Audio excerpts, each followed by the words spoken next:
Can you fall out of love with somebody? Well, I guess that depends on how you define love. Let's talk about it.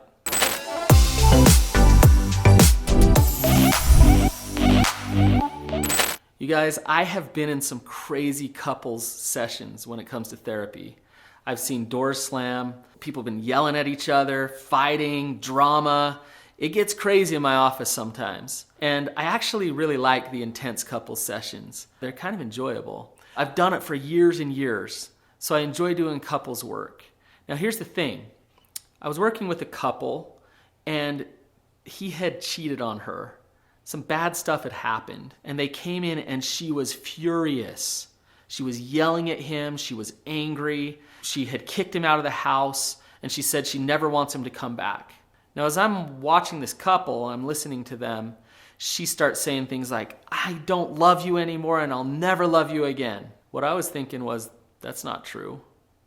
Now the reason why I was thinking that's not true is because why was she so emotional about the things that he had done? Why did she still care so much?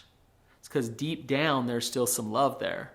Now you can fall out of love with somebody, but falling out of love with somebody doesn't mean that you're angry at them, doesn't mean that you're upset with them. It actually means something very different than that. You can fall out of love with somebody. In fact, I see it all the time.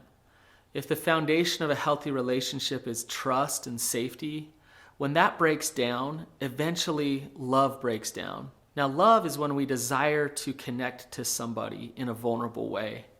Why would you want to connect to somebody who hurts you and somebody who hurts you over and over again? The opposite of love is not anger. It's not sadness.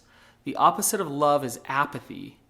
When somebody gets to the point of not caring anymore, having zero desire to connect, go do whatever you want with your life. I'm done with you.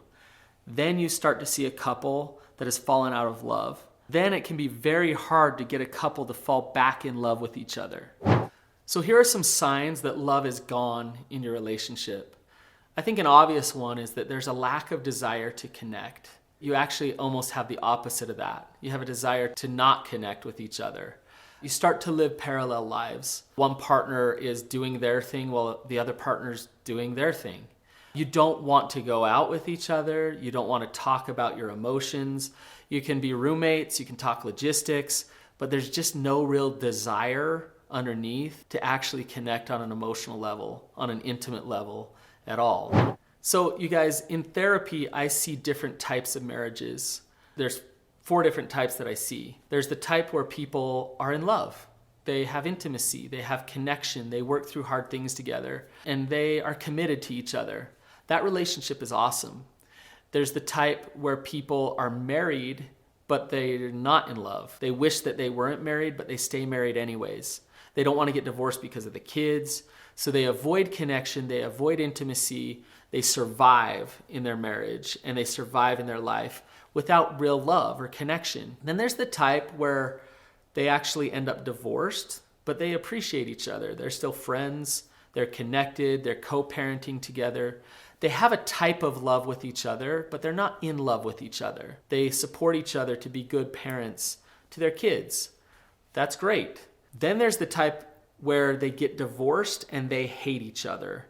They are completely in resentment and they fight against each other all the time. They're not in love. They're actually in hate.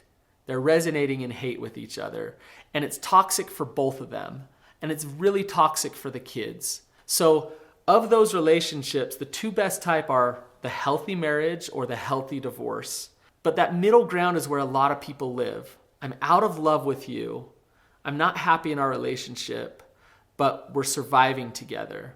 That's a couple that's falling out of love, but they still have a marriage. So now that I'm talking about what it's like to fall out of love, I want to give you some pointers that can help you fall back into love if you feel like you're living a parallel life. So please subscribe to my channel and I'll give you those pointers now. Oftentimes when a couple falls out of love, it's because of the fracture in the foundation of the relationship. Trust is gone. So one of the first steps to falling back into love is learning how to rebuild trust in your relationship. How do you show up as an honest, empathetic, consistent person with integrity in that relationship? That gives love a chance. And both partners need to do their own individual work to be that person of integrity, to create a foundation of trust. So start there. The next thing to fall back in love, and this can be really hard, is to give your partner a chance again. What they say is the way that you build trust is you trust. You just have to test it. You have to see. It's the same thing with love.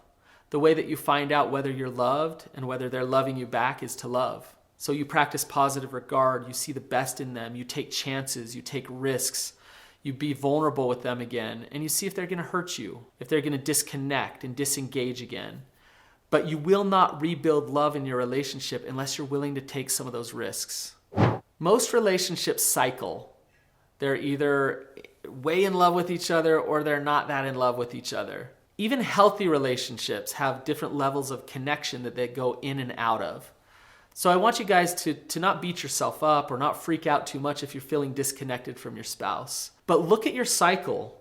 Do you guys go to those very down places, those scary places where you get to that apathetic, resentful place?